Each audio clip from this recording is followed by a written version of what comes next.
Well, hello and welcome to Caching in the Northwest. This is the official podcast of GeoWoodstock 18 right here in the great Pacific Northwest. Each week, we're going to talk about geocaches and geocachers from here and all around the globe. So while you're cleaning dried milk off your car, we'll be caching in the Northwest. That sounds nasty. I'll just leave that laying there on the freeway. But first, it's time to bring in our rambling Rhesus. Some say he's so bubbly he gives champagne a hangover. Others say he would hand out adventure labs like Oprah. All we know is he's called Land Monkey. And you get an adventure lab, and you get an adventure lab, and everybody gets an adventure lab until Jeff stops me. And that's why you don't work at HQ. And speaking of Jeff, and we've got Scott and Jeff here. Guys, welcome to the show. We're really glad to have both of you back. You're both return guests. Thanks for having us. Yeah, thank you. I'm thrilled to be talking about Route 66 adventures, not adventure labs. just to, use the proper terminology. Yeah, well, an old guy. Adventure labs are the whole thing. Adventures are the individuals, and locations are places you go. There you go. Look at you. You can learn things. How come I can't learn that? Yeah.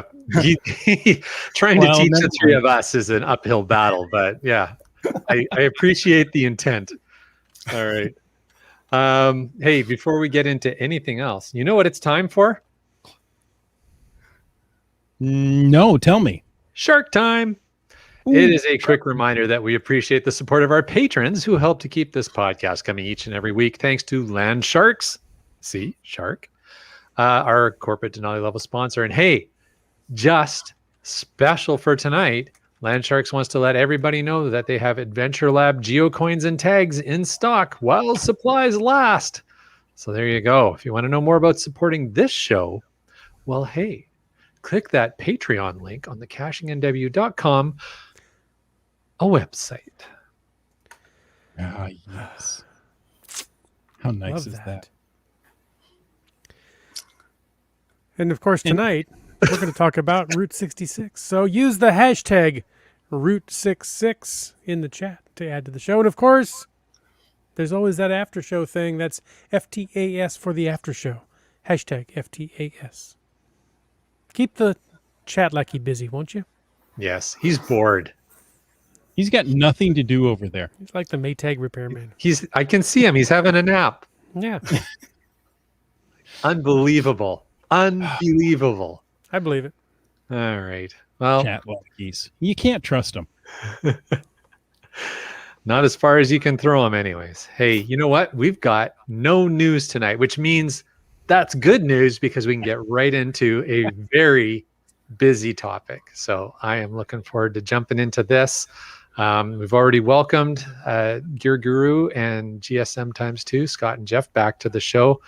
And, we're gonna jump right into talking about this stuff. But I think, Chris, maybe we'll get a little intro, a little background. I think that would be good because, I don't know how, but it's possible somebody out there doesn't know who these two are. So let's start with Gear Guru. Could you tell us a little bit about yourself and your most recent memorable geocache find? So I've been a lackey since 2017, been geocaching since 2009. I love the game. I enjoy being part of headquarters and from the community. And I just spent this past weekend down in the Bend area doing a bunch of power trails and challenge trail power caching. So it was a fun weekend with about 12 other lackeys were down there for the weekend. So it was a nice event, good time. Can't really say I've found a favorite cache recently because to me they're all fun. They're all favorites. I enjoy them all. Nice. And what about you, GSM ×2?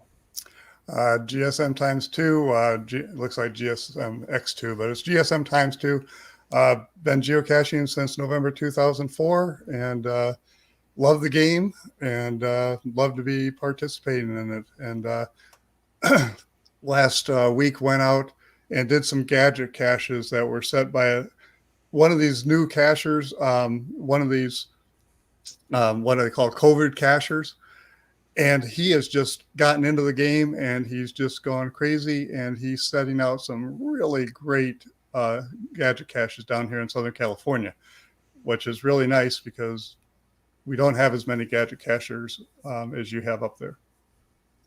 COVID cachers, you called them, huh? COVID cachers. Started since the pandemic?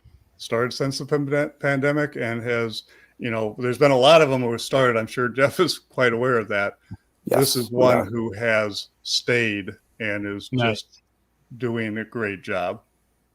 Yeah, no, it's been a great experience in a lot of respects for the cachers out there learning about the game. Due to COVID, it's a great way to get out with the family, a great way to get outdoors and just be out and having fun. That's exactly right. I think becoming a COVID cacher is better than having a COVID baby, so I'm all for it. Oh, those poor babies that aren't socialized. I feel for them. Right? Hard to find trade items for those. I know, right?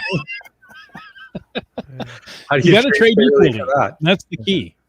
And nobody seems to want my 24-year-old. So I don't know your 24-year-old would be a COVID baby, but Oh no, but if you want to trade with them, still trading for them. Yeah. I hear you.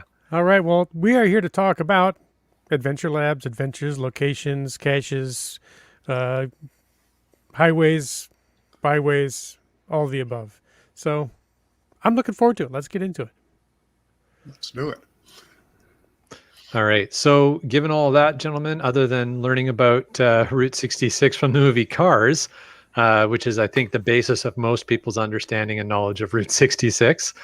So, the expanse of what Lightning McQueen has learned is what I know. Actually, it's not entirely true. I have actually cached on Route 66 before, so I have been there. But for most of us, we don't really understand a lot of the history around Route 66. So maybe you can share with us a little bit more. Well, first of all, you have to remember, if you want to turn right, you have to point your wheels left. So anyway. If you're on dirt or ice, yes. Yeah, that's what I learned from that movie. Route 66 or U.S. Highway 66 was also known as the Will Rogers Highway. I didn't know that. Main Street of America or the Mother Road. That was one of the original highways in the U.S. highway system. U.S. 66 was established November 11th, 1926. So it's been around a while.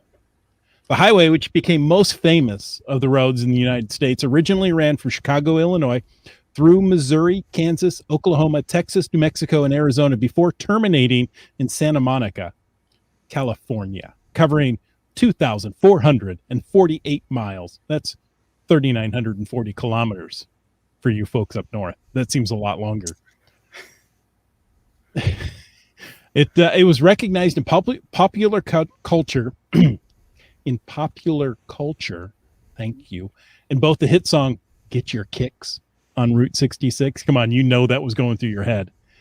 And the Route 66 television series, which aired on CBS from 1960 to 64. But most importantly, in John Steinbeck's classic American novel, The Grapes of Wrath.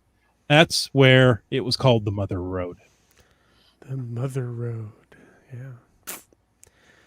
So back in the 50s, when everybody still wanted to go to California, US 66 was the main highway for vacationers heading out there.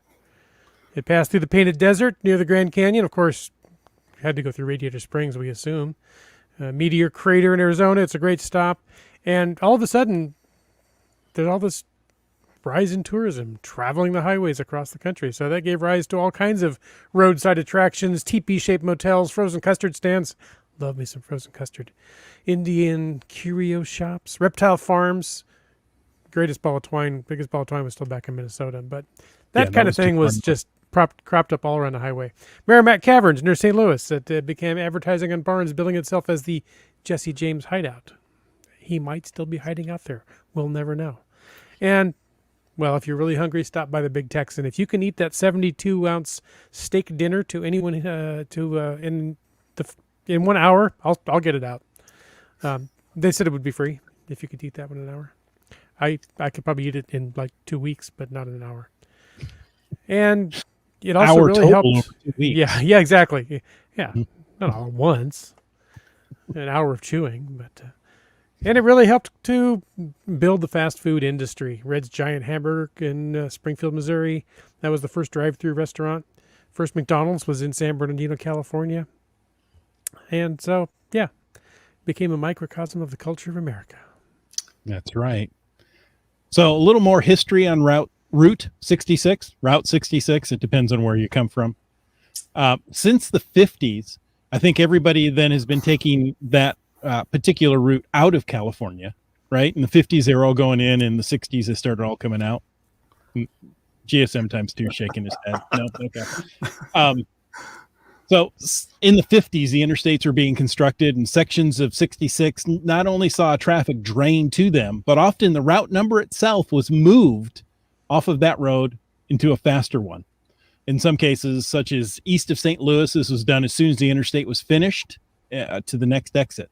The displacement of the US 66 highway signs, combined with the restrictions in the 1965 Highway Beautification Act, often denied merchants on the old road access to the signage on the freeway, became factors to close many of those businesses established across Route 66 as travelers could no longer easily get to them and find them. So, gentlemen, with all that history, how did you two get involved in Route 66? Well, I'll go ahead and start. So I got involved because because of let me get it right, Casey _ 11, Casey 11, started with the Lincoln Highway, which is the oldest continuous highway, and it runs all the way from New York to San Francisco.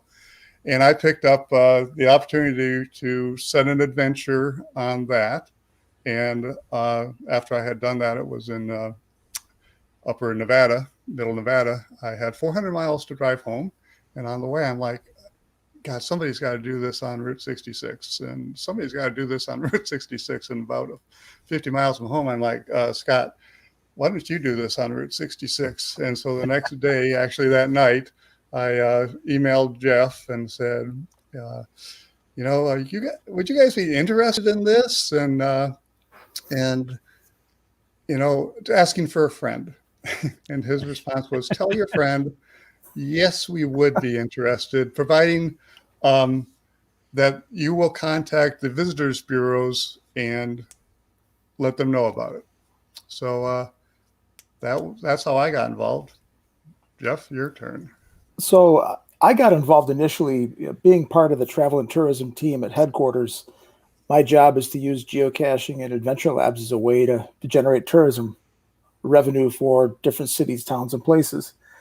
And I was on the internet looking at Facebook, and I saw Casey _11's post about wanting to do some adventure labs for the Lincoln Highway. And I said, hey, that's a pretty good idea. Let me reach out to this guy. I reached out to him and said, hey, I'm interested in talking to you about ways we can work together, possibly use this as a tourism marketing tool.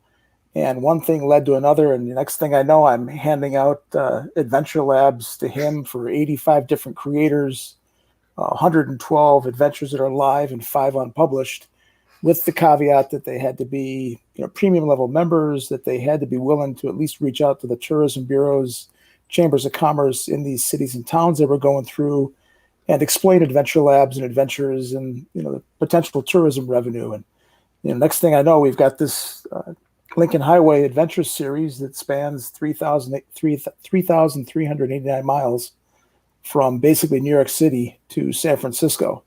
And there are varying routes where it kind of split off. They rerouted a little bit around some areas, over the time. But it's been exciting. And then, like Scott said, he reached out and said, hey, what do you think? And I'm like, sure, let's give this one a shot.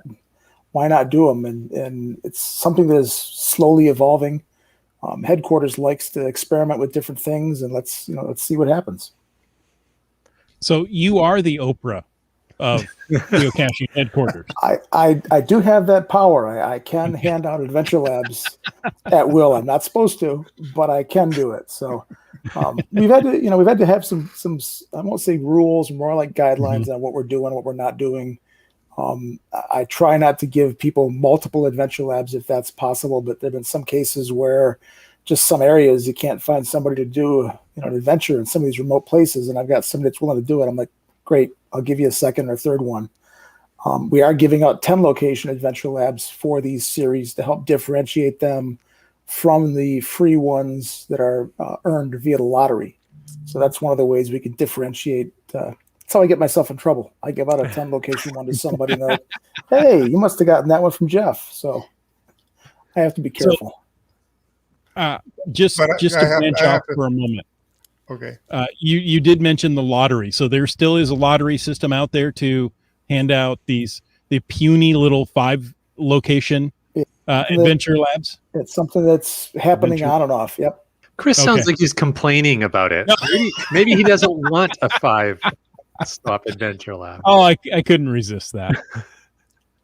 Oh, you got a 10. Oh, I had a question for Jeff. The size of my adventure We're going to lab. say something. I was just going to compliment Jeff at how nice and easy he's been to work with, because when I'm working with, I'm only working with 8 state coordinators, but they're working with 85 different geocachers, and to have Jeff use that guideline, not be too strict, has been really helpful. Awesome. Yeah, nice. It's fun to be able to give that joy to a cacher, to give them a special adventure lab credit, to create a 10 location adventure for this kind of project. So it's fun to do that. I do have to be careful. I do have some guidelines I have to live by. So I can't be willy-nilly about it, but we try to do what we can to make this successful. Awesome. Yeah. Jeff, my question for you, and if you were planning to get to this later in the show, you can just let me know that and we'll talk about it then. But you mentioned a couple of times about the responsibility that you ask of the people who are getting the Adventure Lab credits to reach out to the tourism groups or the chambers of commerce in the communities where they're going to be placing the Adventure Labs, to help them understand what it is about and what the economic benefit to their community is, et cetera. Do you have like materials that you provide that help with that elevator pitch, or is it kind of, how does that work? Well, I kind of wish we did. I wish we had more marketing efforts to do those kind of things. Scott's done some great, been very creative in some of those kind of elevator pitches to provide to the organizations. It really is just letting them know what's happening and why they may see an influx of people, all of a sudden driving around, stopping, looking at things and doing the weird things that geocachers do. We also, as part of the travel and tourism end of the headquarters, we do sell the adventure labs to locations. We do have cities and towns and chambers of commerce and other organizations that reach out to us that, want to use adventures as a way to promote their areas, their locations.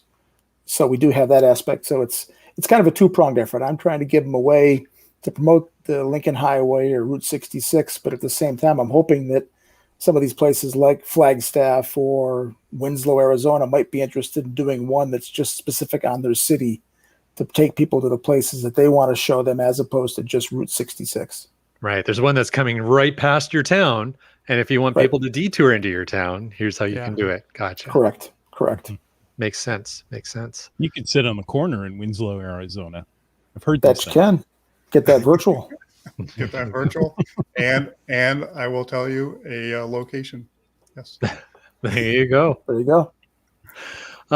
So Gear Guru, since you are a lackey, you know a little bit about the magic that happens behind the curtain. We've already alluded to your amazing powers of distribution when it comes to the adventure labs, etc. But we're kind of curious how HQ helps industrious cachers like GSM times 2, like Scott and his team. Like, you've talked a little bit about it, but what are kind of the key things that HQ does to support these initiatives? Well, we're looking for interesting places to put the adventure labs where we're experimenting with this series of labs strung together to highlight certain locations. I mentioned before we started the show that there's one for the Erie Canal across New York State. We've got one for the John Muir Trail in Scotland. Keats 94 has reached out to do one for the Trans-Canada highways. So we're looking for those interesting things. We're looking at different ways to use this as a marketing and travel and tourism tool. Now, what I do to help Scott is I can look at the back end system and see who has adventure labs and who might have a 5 location one that wants it upgraded to 10, who I'm going to give a 10 location one to, who's already gotten 4 or 5, and we need to find somebody else, those kind of things. So we try to make it as easy as possible. I appreciate that Scott thinks that I'm being agreeable and easy to work with. I do have some guidelines, like I said, to stay within, but I try to be as flexible as possible, because the ultimate goal is to keep the community happy, get them out there finding these things, grow the adventures that are out there, and make it a great experience for the community as well as the cachers themselves.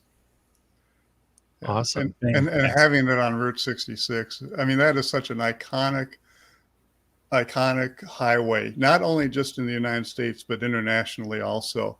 I've at some of the locations that I have visited, because I've done I think about 9 of the Route 66 so far.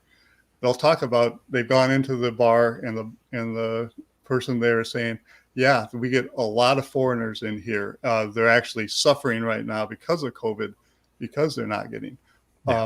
There's a Facebook group on Route 66, and they are so active. It's amazing how many people are taking Route 66. And we want to, when possible, and we're going to have to figure this out, how to do this, Jeff, but we want to get that information on our adventures into their hands so they can get additional information, because I can't speak highly enough about the people that, the team that I'm a part of. They are moving fast. They're moving really good. The adventures are excellent. It's just terrific. I feel like I'm a coach of an all-star team without all-star egos. So nice. You've definitely done a great job. And like I said, I can see the back end, and I can look at all the adventures and see the average ratings, of them. And they are all rated very highly and are getting a lot of positive feedback on them.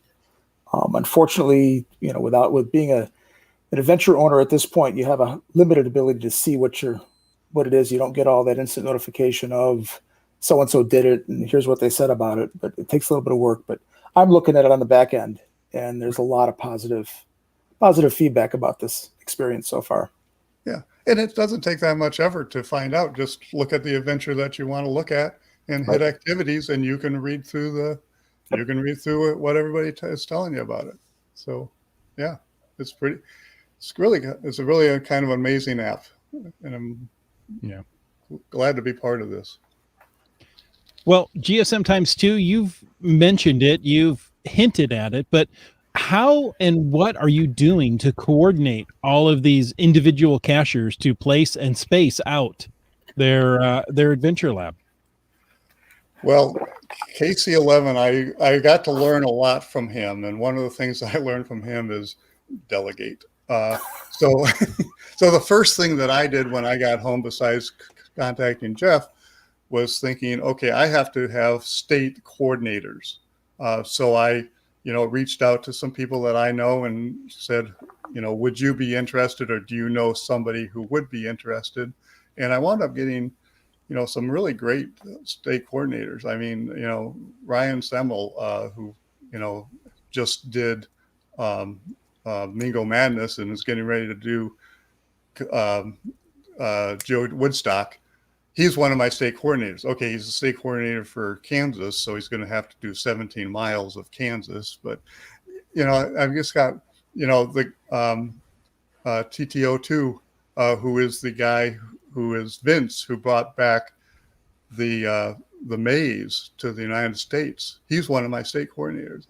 So like I said, I've got an all-star team working with me, and it's just been fantastic. So their job was to take their state, divide it into segments, and then find somebody, and I use the term reliable, task-oriented. So reliable, task-oriented geocachers. That's who I wanted to work with, and they went and found those, and and we're moving right along. My original timeline was we would have, and we started about April, so we would have half of them done by June 15th, and by July 31st, we would have all of them done.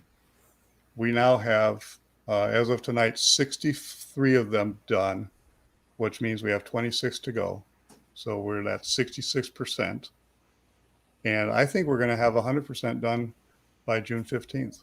And yeah. And then I also got to give kind of a shout out. And Chris, you're going to get ready to show a map here. I am? Okay. I'm ready. Yes, you are. Chris, just follow orders, okay? So the Lincoln Highway, they had a guy make a map, and I'm like talking to KC, and I'm just going, so who did that? And he says, oh, some random guy. Well, suddenly I've got some random guy who's working on my map. It's Chris McMillan on Facebook, and if you could show the map, share the map with us, we'll show you. As soon as you put it up on your screen, I will. Yeah, change tabs there, Scott. What do I have to do? Show it on your browser there. I have to show it on my browser. Mm-hmm. Okay, there we go. Change tabs. There you go. Okay, so here are all of the adventures. Wow. 62 of them. And there's such a great map because you can just click on the adventure. It'll bring you up to the link, tell you who the owner is, and so on. If I go here to the map legends, now I can look at all of the individual locations. Wow. Can click on the location and get the title and so forth. So yeah, isn't that slick? And that's a random guy who just showed up on Facebook. So I feel like somebody with that skill set isn't entirely random. but he just loves participating like this. So what a great team member for you. Yeah. What a great team member for me. Yeah. And then, I got Scott Burks, who you guys as podcasters all know. He's doing my graphics. Nice. Shorty Knits is one of my state coordinators. It's just, like I said, I feel like I've got an all-star team without all-star egos. So just terrific. Can't ask for more than that. You cannot. Okay, Chris, do you need me to do anything here? No. All done. We're back. Okay. I'll throw in one thing. One of the problems that Kyle had, KC11, was that he was trying to do the whole thing by himself. And he was trying to reach out to people through Facebook, and you'd get a lot of people that would, yeah, I'm interested, but they weren't really, as Scott says, reliable and task oriented. So there was a lot of that kind of stuff. So one of the ways I helped him out is I got a lot of caching friends across the country. I started reaching out to people I knew in certain areas to say, hey, who do you know? Are you interested? Can you help me find some people? And especially in the Sacramento to Lake Tahoe, Reno area, they were struggling with finding people. So I reached out to some friends in the Sacramento region and said, hey, what can you do? Help me out. And we kind of filled that in. So that's part of what we try to do is through our GeoTours product or our Adventure Labs product, we try to find local cachers in the area, kind of vet them, and then put them in touch with the host or the person organizing the route in this case. Wow. Awesome. Yeah, it's just been terrific. So, Chris, if you also, and this is in the show notes, there's the link to the page that has all the public adventures on them. So I just posted that. Yep, very good. Thank you very much. So there you can see, and there we got 62 of them sitting up there, divided by states, and they're going to add 24 more, 23 more, and people can go to this page. Go to the show notes, click on the link, and you can just click on these and open them up and see everything that's in there. Yeah, that's awesome. Very cool. It is awesome.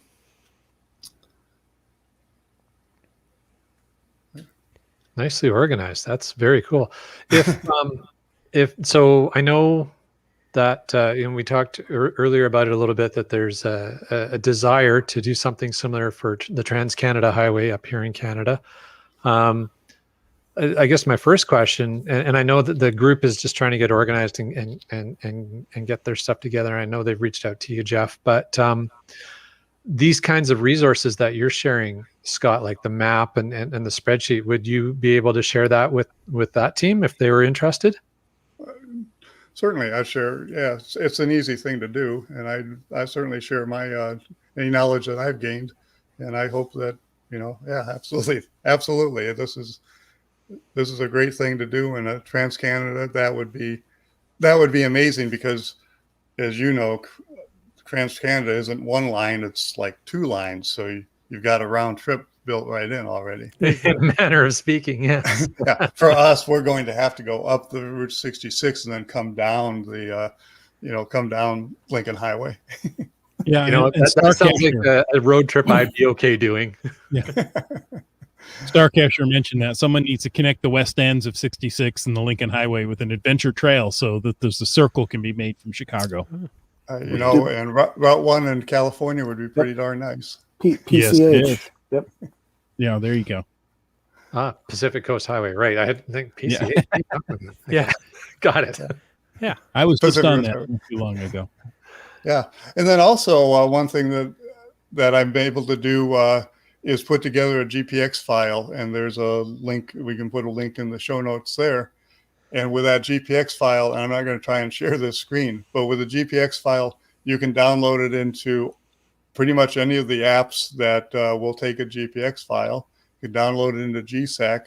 I believe you can download it into Cache Tour, NO, and then you can see everything. You can see everything. They act just like a geocache, and you can see all the information. You can see the questions, can't see the answers, but I have gone ahead and made a GPX file so people can download that GPX file right into GSAC or however they want to do that.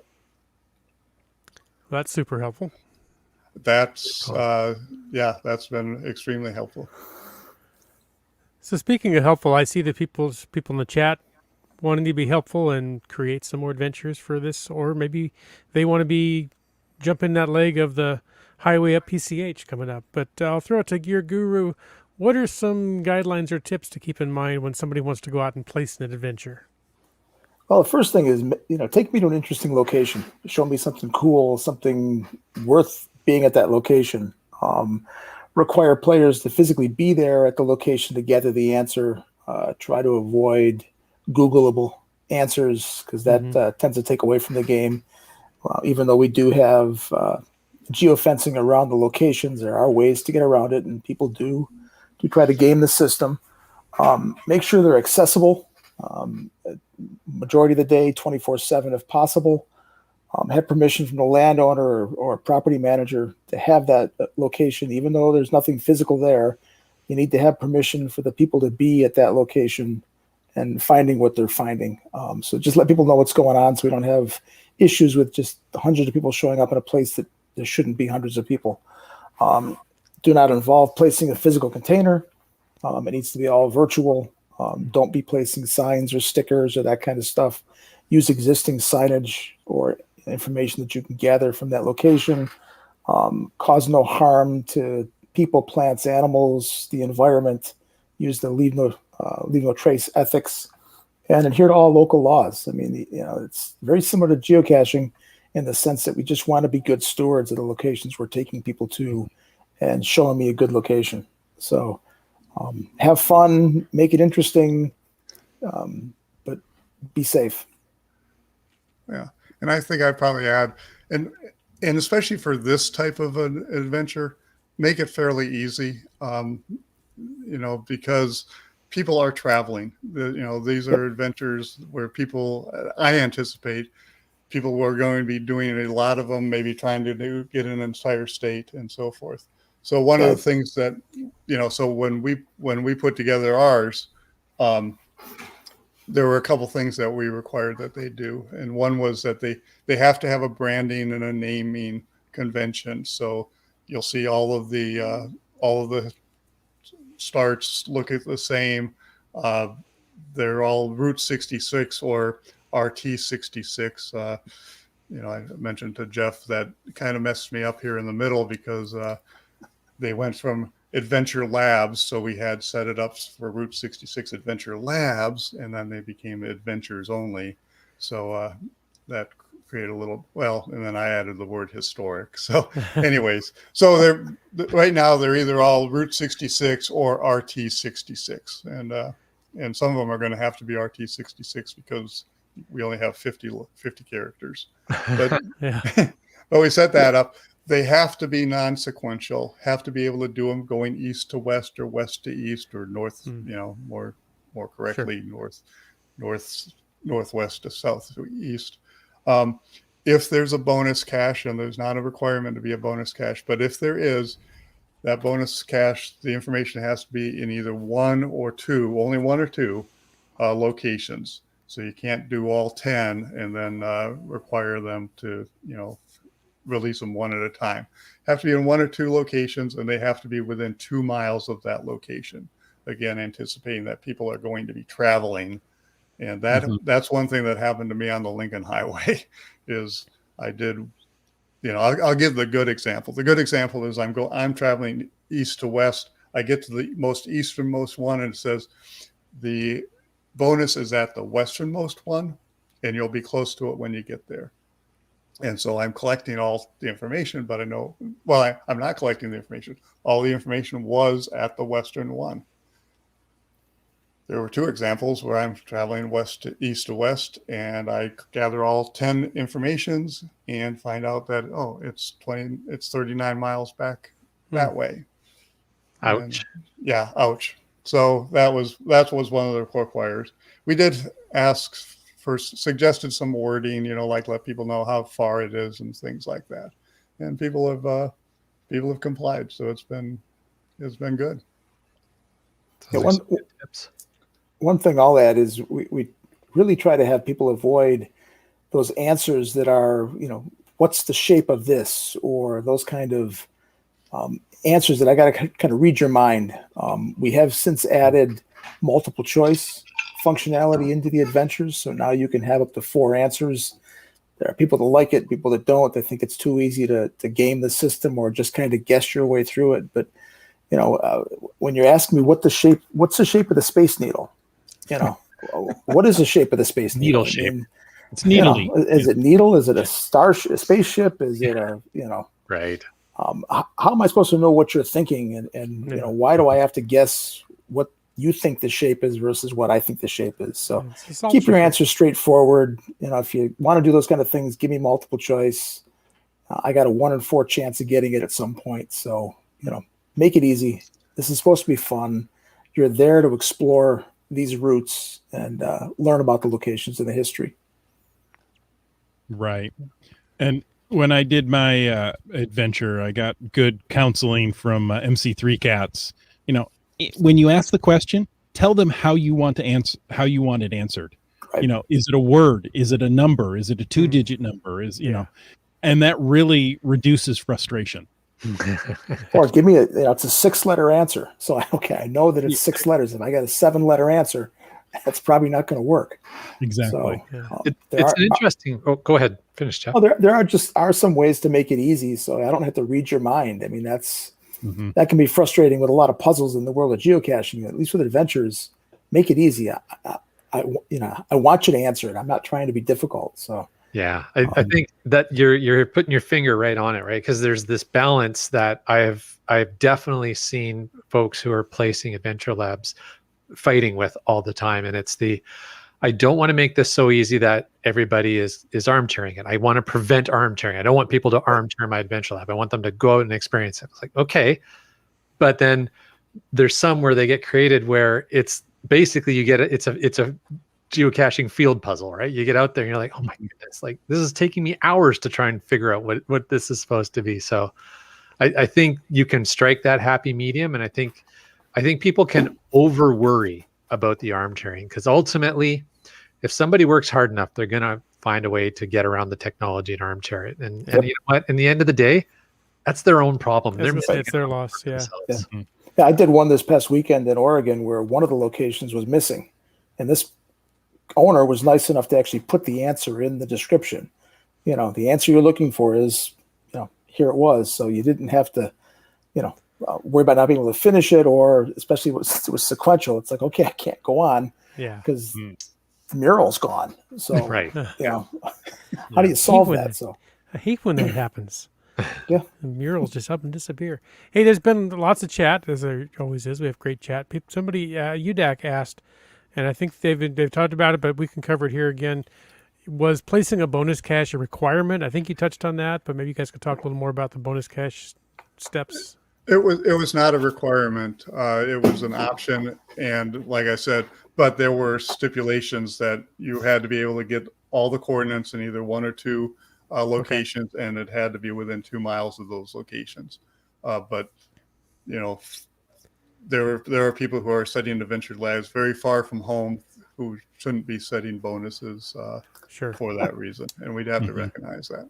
Because you've got to maintain it, right? Yeah. Yeah. A great question. Mhm. Yep. Well, if you wanted to be part of this, you know, let's say that GSM times 2 is really nice, and he determines, you know what, I should have one of the stops there on Route 66 somewhere in Washington State because I think that's appropriate and what I really want to do. How would I go about getting an Adventure Lab credit? Don't I come threw you off with putting- don't come for Route 66. We're done. We're not going to be out looking for anybody else. But what happened here is I went ahead and got my state coordinators. The state coordinators told me, hey, I have these 4 people. They're going to take these sections, and then I would contact Jeff and say, here's my list. And we had some little learning experiences. Like I had to learn that I had to actually look up and make sure those were real usernames and things like that. But then he would give them the credit. If they had an existing credit that they hadn't used, so they had 5, he would just create that and make it 10. And if they didn't have any, if they'd used all the credits that they had, then he'd go ahead and give them a 10 credit. Nice. Yeah, it worked out really well.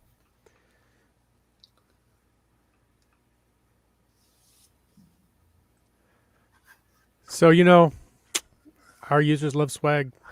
Viewers love swag. Caches love swag. Is there any great looking historic Route 66 adventure swag out there? No, looks like a no. I'm afraid there isn't. We've looked long and hard, and we just can't find any. Okay, moving on. Exactly. No, if you go to our website, which is route66gc.org, so Route 66 GC like geocaching and org like that's an orgasmic experience doing this, then you're going to see the T-shirt. You'll see the map and you'll see a place where you can get the T-shirts, and the T-shirts they come in different styles, different colors. Take a look, and I think they turned out really great. Except when you read it, it says 99. Okay, yeah, When you look down. and just this week, through an inspiration from somebody else who, instead of setting up a bonus, gave a TB number as part of her way of finding out when people had done this, because she's going to get a notification. I thought, a TB, that'd be kind of cool. So I'm working with Lisa and JD over there at Compass Creek and Cache Dash Advance, and we are creating a coin. So should be exciting. We're lots of enthusiasm about it. Yeah. Is that a coin for purchase? That's going to be a coin for purchase. Yeah, it's going to be a coin for purchase. All right. You know, we're going to have one for the creators, one design for the creators, and then another design for purchase. And yeah, so our creators are going to get something different, and they seem to be very excited about it. Oh yeah, coins Nice. do generate excitement for sure. That's For awesome. sure. Yeah. Yeah. So yeah, be a couple months before they go on sale, because that's how long it takes to make coins. But Yeah. It'll take a couple of months to do all the adventure labs. So There you go. that's one of the things that's exciting about it is, we're going to create all these coins, but they're going to be, people will be doing this for years. So, yeah. So a minute ago you said Route 66 we're done, and of course there's coins coming and things like that, but maybe some things to tweak. But that always brings up the question: well, what's next? What's next well, I can see in the chat that we've already got UDAC and Gas Station Tuna, two of my friends, talking about doing Highway 1. Somebody pointed out to me, and I don't think I'm interested in, but there's an old highway that goes from Florida to San Diego. Yeah, so I don't know how many Jeff wants to put up with, but I'll keep doing it until I get told to stop. So. And if anybody's interested, more than willing to, contact me. I'm more than willing to share the things that I've learned, and then it'll just be easier and easier for Jeff as people learn all the mistakes that I made. Well, like I said, it's an interesting experiment that we're doing here at headquarters to see what works and what doesn't work. And, from the perspective of, are these trails, are we going to create kind of a name for them or those kind of things? There's a lot of that internal discussion going on, but it's exciting. It's a great way to, once again, to promote more adventure labs, out there with this series that you can do no matter where you are. That's been one of the concerns about adventure labs was they weren't everywhere. There was a lot of concentration in a lot of places, but they weren't spread out in a lot of these remote locations. And now there's a bunch of them through Kansas and, the central portion of Nevada for Lincoln Highway. And just a lot of places where there's not a lot of people living, but there's adventure labs locations there now for you to find. So it's exciting. Like I said, I'll keep doing them until somebody above me says, stop giving out credits. That's really, doing these routes or highways, freeways, whatever you want to call it, is a good way to spread them evenly across the country. Yeah. In those areas where there's not a whole lot of maybe geocachers, but there's historic sites there to see that then can attract geocachers to it. So and then for me, I made a commitment to Jeff that we would go ahead and contact those visitor bureaus.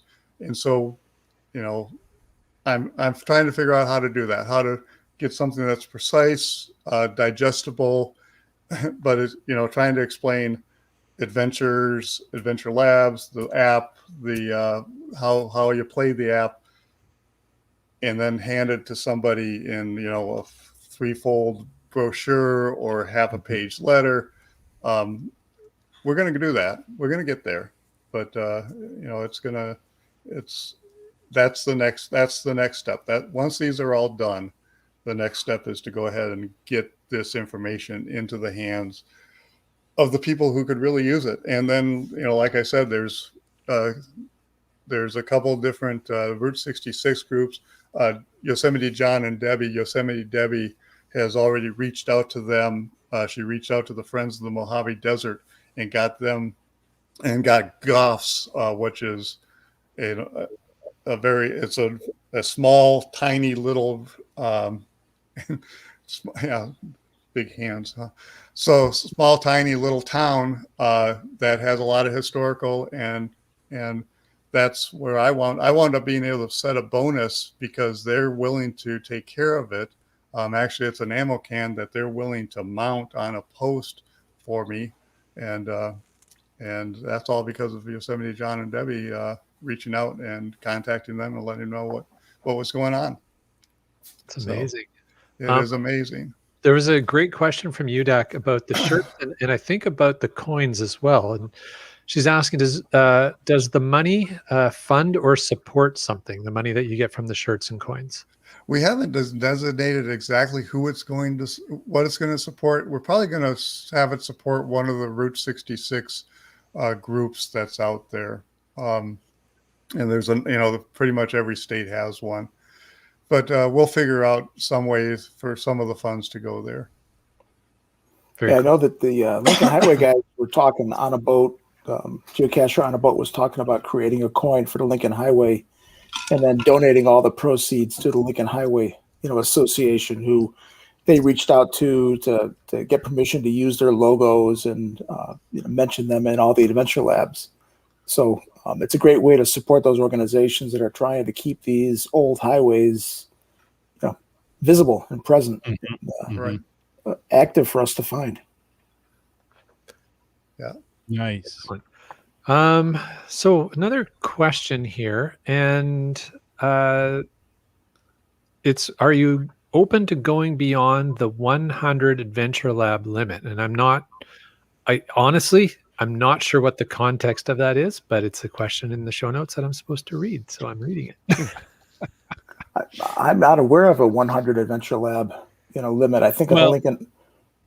I was thinking more for GSM times 2. There's 100 adventure labs on Route 66 now.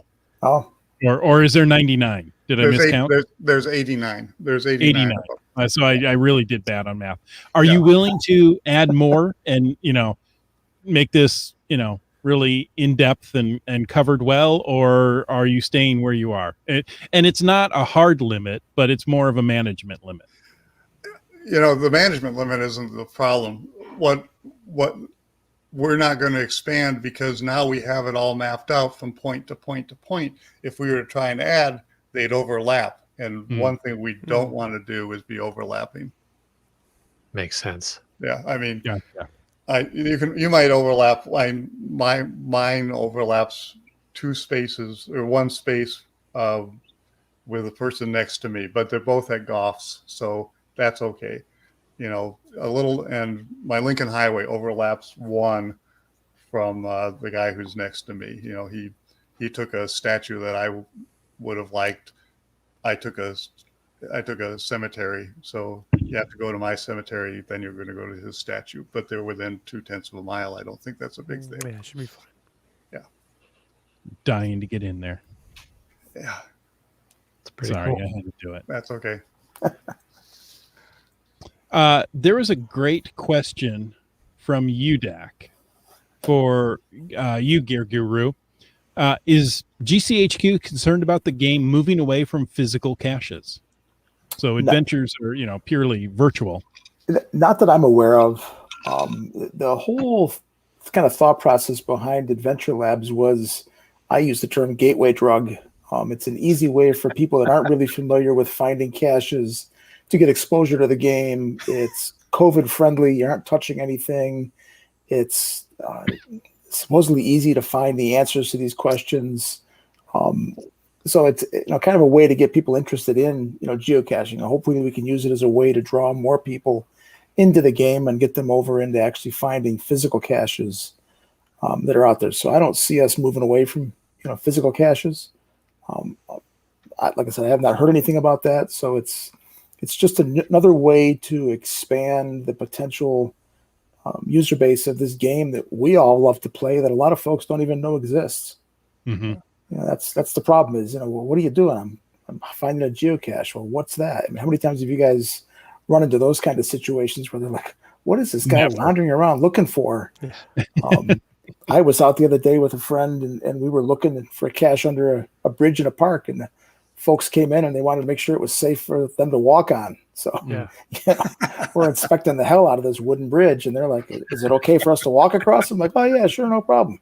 It's safe. I don't think it'll collapse. So as soon as we remove this one little piece, it will. Right. So as soon as I pull this bison tube out of the side, it'll fall apart. It should be fine. I'm pretty sure. So and then if I could add, I really think that adventures are going to go something else. That right now we're doing the magical historical tour, but R. Reagan, there are people who are taking this concept and making it not just go read a plaque, where they're, where they're going to do puzzles and they're going to have you do things. I can see even myself making,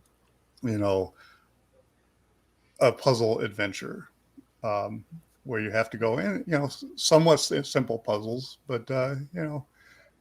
Reagan is doing things like a spy story, and he's taking you to nothing, just taking you to a corner, but you have to go to that corner and then figure out who did what, and people are playing Clue, and and I know that, I heard Brian say that there are things that they're talking about, and they're talking about expanding beyond what they're doing now, and I can't wait for that to happen. Mm-hmm.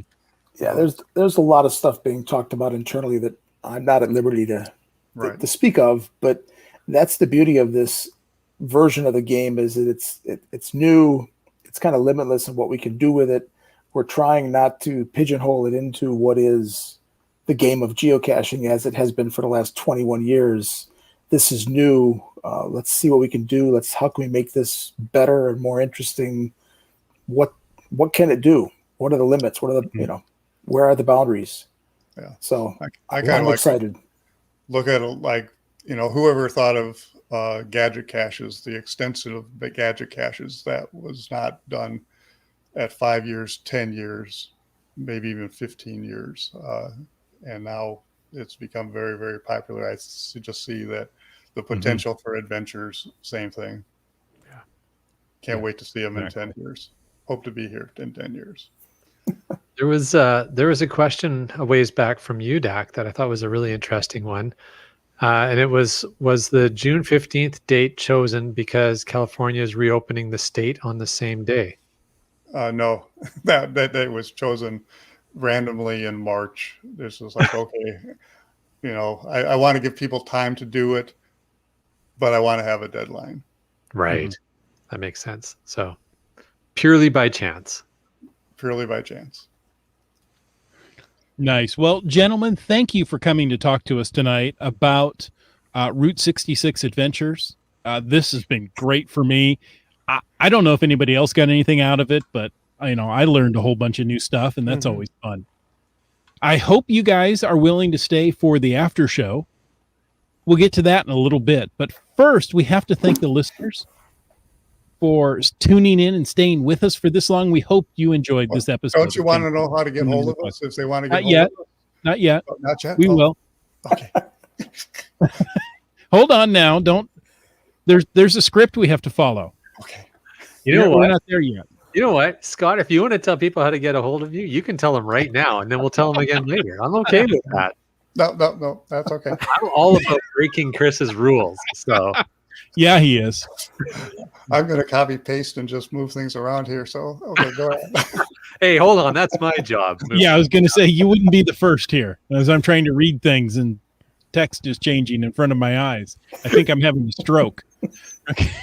All right. Well, before Chris has a stroke, let's take a moment to thank Land Sharks, our corporate design level sponsor. We want to make sure that you subscribe to their newsletter, find out about their new products first. And remember, as they said, they have Adventure Lab Geo coins and tags available right now. So, if you want to really get in on it, and just check it out. So at Landsharks with the Z.ca is the outdoor adventure and geocaching store. Check them out online. And remember, they are shipping orders daily. We also want to thank our faithful Denali level supporters. That's, of course, Landsharks, but also Team Squirrel, Groovy Owl, and Cashly. If you want to know more about supporting the show, click that Patreon link on the cachingnw.com website. Just like Donners did. And GSM times 2. I've heard of him. Mm-hmm. And Just Finding Our Way. What about T. Sayer? B. Pendragon. Broncos fan for life. LG 9000. Boomer 365. MC3 Cats. CRS 98. On a boat. Al Robrick. Utox 2 Rocks. Limax. Tickamagnet. Camp Clan. Sege Hove. Log Work. How about Keats 94? M-Nerf. Antaeus. UDAC. Wino Seattle. GeoNav Pros. The Geo Travelers. Kid Vegas 19. Ackerdoc. Fairwood West. Trexer 0. 0. That's right. Team Noltex. Kennel Barb. Seabeck Tribe. Genies. Sprouter. Green Words. Subway Mark. Ari 54321. Kev MacD. 3 hams. And a rose. Wet Coaster. Always afeard of the puppets. Dora Moore. Poor Dora Moore. And of course we have Peach. She's just a peach. Now, GSM times 2. Yes. Are you ready? Yes. How could people get a hold of you if they wanted to? Reach out, get all this great information, get all your spreadsheets, take all of your files, leave you with a virus. What would they do? Oh, wait, sorry. I might have went too far there. You might have went too far. One way to do it, to get all this information, is to go to the Facebook group that we had. So just look at Route 66 GC Adventures. That'll take you to the Facebook group, and there's a lot of posting going on there. To get hold of me personally, just watch Geocaching of the Northwest. I'm on once a month apparently, and and they'll relay some information. But for those 3 weeks between the time that I'm not on, go ahead and geocaching.com through their messenger. GSM-X2 is the way that I really like the way that communicates. I love the fact that it really communicates well, and it's really easy to follow. It really is. Mm-hmm. It really is. Now, Gear Guru, how do people get a hold of you? Well, same way through Messenger. Gear Guru, it's my geocaching name, or if you want, it's jeff@geocaching.com. Pretty Obviously, simple. the first Jeff to work at geocaching.com. The first and only so far. Oh, wow. Good deal. Wow. All right. And as for the threes of us, you can find us on the Geocaching Message Center. You can find us on social media. And you can find links to everything at cachingnw.com/hosts. That's right. And now, folks, it's time for that new segment that people forget about. It's called At Last. Last is listeners ask some things, and now you get to answer, or we get to answer. I'm going to make you two answer as well. You can call into 253-693-TFTC or email your question to feedback@cachingandw.com. So, gentlemen, all of you, everyone included, what was your most memorable road trip? It could be one as a child. It could be, you just took one last week. Let's start with Wits End. Well, I spend 3 to 4 hours a day in the car. Those are pretty memorable. But Memorable for the good, right? The right reason? sometimes not. I personally would probably say my most memorable one was the year that we borrowed a friend's motorhome and did a road trip from here in the Northwest through Yellowstone National Park and back to Mount Rushmore, South Dakota, Wall Drug, Little Bighorn. Just great time. Where in the heck is Wall Drug? South Dakota. Oh, yeah. That's right. In the Badlands. How bad? For me, we did a classic road trip. Boy, the kids were still young and did the down to California, down to Disneyland for the kids, and did the Redwood Forest and, Highway 1, some Highway 101 in California. And it was just a lot of fun. Got to see the big Paul Bunyan and Abe, the big blue ox.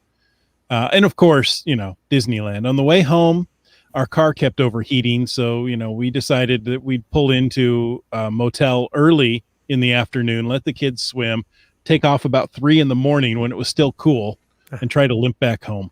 And all it was a simple radiator cap. Yeah, but, it was memorable. Who wants to go next? I'll call on someone. I can go. Okay. So my dad was a science teacher. We had all kinds of, and we did all kinds of trips with him. But my most memorable trip was after college, before going to work. I had a brand new Datsun F10, a little hatchback, and I drove around the country. I circumnavigated the country in that car, frequently sleeping in the car or sleeping in a tent or doing whatever, on a tight budget.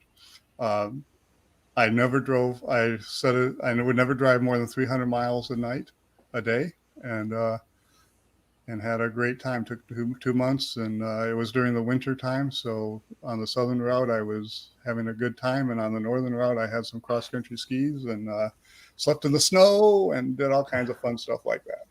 So that was Wow. pre geocaching, unfortunately, because I could have got a lot of counties. I'd have to say mine was back in the late 80s. My sister was moving from Rochester, New York out to LA, and she did not want to drive out, so I offered to drive her car out. And I went from upstate New York to Los Angeles in 3.5 days. Obviously pre-geocaching, because that would take me about 3.5 years now. But it was a great trip. I mean, it was solo. I just, back in the days of CD players and cassette decks, and just listened to a ton of great music and just pounded the miles out. Wanted to get to LA and enjoy some sun. So it was a very memorable trip. I'd love to do it again, but like I said, I would not do it in 3.5 days as a cacher. That's for darn sure. You'd have to do this Route 66 from Chicago. I drove through part of Route 66. We were talking earlier about Route 66 and the Big Texan Steakhouse. I actually stopped and considered having that 72-ounce steak, but I figured I had another 6 hours to drive that day, and I was not going to have that kind of amount of meat, red meat in my system. Yeah, I wouldn't recommend that. So, but I looked at it. It looked like a nice steak. Love to try it someday. Crazy. Land Monkey, that leaves you. I guess that leaves me. Geez, while everybody's been going, I've been thinking about it. I mean, that's what Mrs. Monkey and I do, is road trip. So picking one is so hard. But I mean, I've heard a lot of the things you guys have said. Now, some of the things, Scott, I certainly have not tried that yet, circumnavigating the contiguous U.S. states. That sounds like fun. And Jeff, I haven't driven all the way across the continent either, but that also sounds like fun. But some of the trips that are really memorable, we definitely did a road trip from up here down to the Going Ape event, and then from there launched off and went and did through Utah and did the Utah Geo Tour. I've done another road trip where we flew down into the Arizona area and picked up a rental car and drove up to the Grand Canyon and up. We've done another road trip to just so many different national parks. But I guess probably if I'd have to pick favorites, I'd probably go back to my youth and being a kid and with my parents doing the road trips up through BC, because once you get out of the cities here, you are in the mountains and the woods. And my parents, obviously this was way before geocaching, but it would be pull over, camp somewhere by a lake. We'll go fishing in the evening or fishing in the morning, and then we'll pack up and we'll head. I visited Mr. PG a few times. Anybody who lives in BC knows what I'm talking about. But yeah, just stuff like that. As a kid, I think that's probably the best memories. Nice.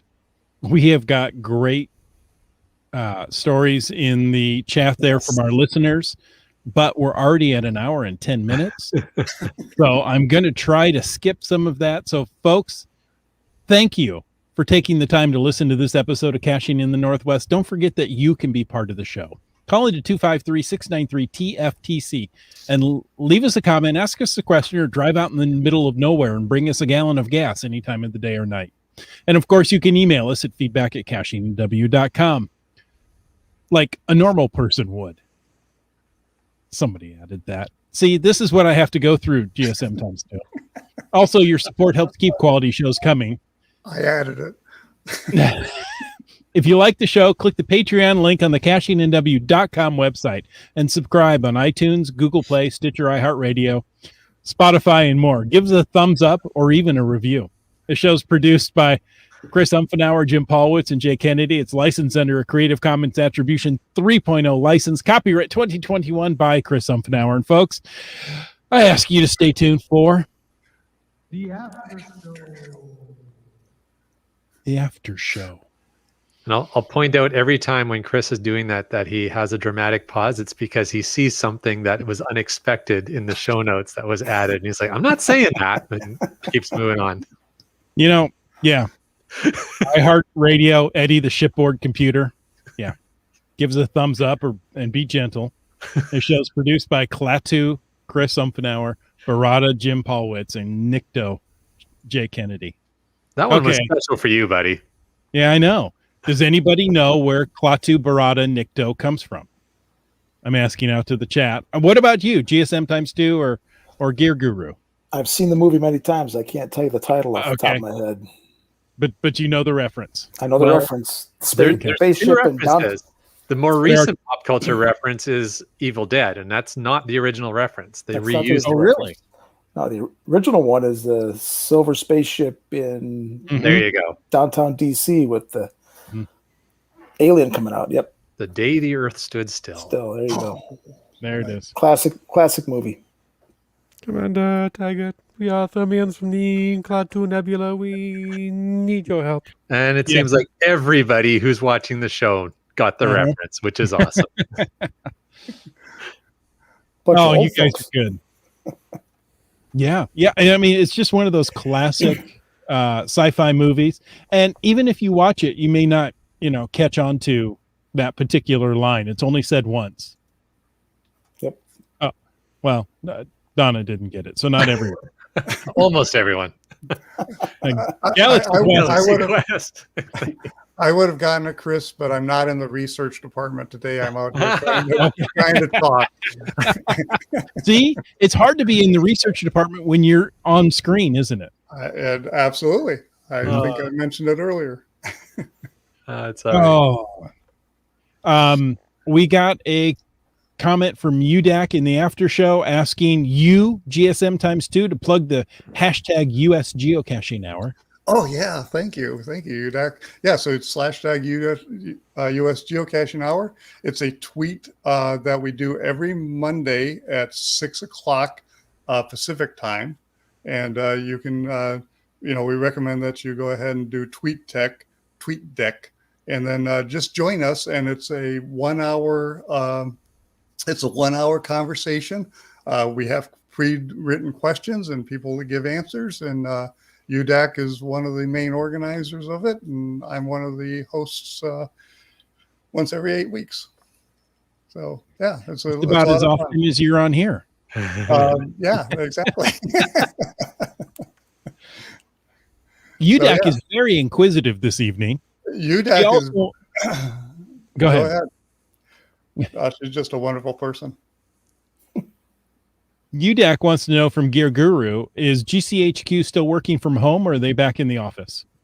We are still officially working from home. Headquarters is open to no more than 25 lackeys at a time. We have to pre-register to go into the office. There's a lot of, obviously, COVID precautions being taken to keep us all healthy and safe. But right now, no time frame to get us all back in the office right now. And, unfortunately, the visitor center is still not open. So it's pretty much closed, but we're allowed to go in. I've gone in a handful of times since COVID started just to kind of get out of my home office and see a little bit of different stuff and get some peace and quiet. Well, that leads into my next question is, how do you like working from home? Considering I live in the Kitsap Peninsula and the headquarters is in Fremont, I have a best case scenario with traffic, a 50-minute drive. Worst case scenario could be 3 hours.